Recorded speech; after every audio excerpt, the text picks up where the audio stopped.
let's talk about gender reveal parties for a second. Yeah! Who knows what just clap right now if you know what a gender reveal party is. Okay, cool. I've actually met some people that don't know, and you're so lucky. I'm from Missouri, the Bible Belt, so I've seen a lot of them. A gender reveal party, let me just catch you up on this blast from the recent past, or the McCarthy era, or whatever. Circle the wagons, let's talk about it. So, a gender reveal party is where there's literally no presents and a group of adults gather to celebrate the genitals of an unborn child. It kind of sounds like something out of Caligula or something that Hedonistbot would do.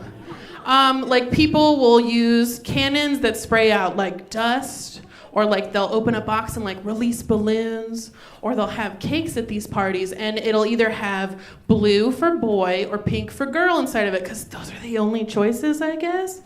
And like, let's just talk about these cakes for a second. So Google image search and my friends from back home's Facebooks tell me that these cakes say things like rifles or ruffles, lures or lace, tractors or tiaras. And like, all that really tells me about your family is that you hate when femme people use farming equipment. Right? And like, tractors and tiaras, is that a new TLC show? Because I'd watch it. But I'd be stoned as fuck. I'd probably like get like chicken and a biscuit crackers and eat them with like spray cheese on there. Which actually, that's probably like something that's being served at a gender reveal party back home. Right? Shout out to my hometown. But let's just talk about these cakes again for a second. So sometimes when people are revealing or whatever, they'll put M&Ms inside the cake. Once again, blue for penis, pink for vagina, because those are the only choices. And when you cut open the cake, the M&Ms fall out and reveal like, oh great, my child's gonna make 78 cents to the dollar. Yes! And it's like, if the concept of gender as a construct and the grossness of people celebrating unborn children's genitals doesn't get you, M&Ms inside of a cake means less cake. And like, if I'm about anything, it's gender fluidity and plenty of cake. Right? Like, I think if you're gonna reveal anything about a baby, it would be like if you're gonna have like a lizard baby.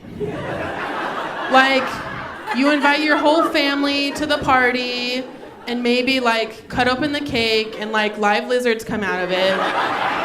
And like, hopefully then you prepare a speech about like how you got to be pregnant with a lizard baby. And then, you know, the color of everything would probably be green then and not pink or blue. I don't know, that's just what I think. But, so I'm gonna talk about something that we're not talking about right now, and it's that I'm a beautiful fat woman. Right? I don't like to say beautiful and fat all the time because I don't like to be repetitive.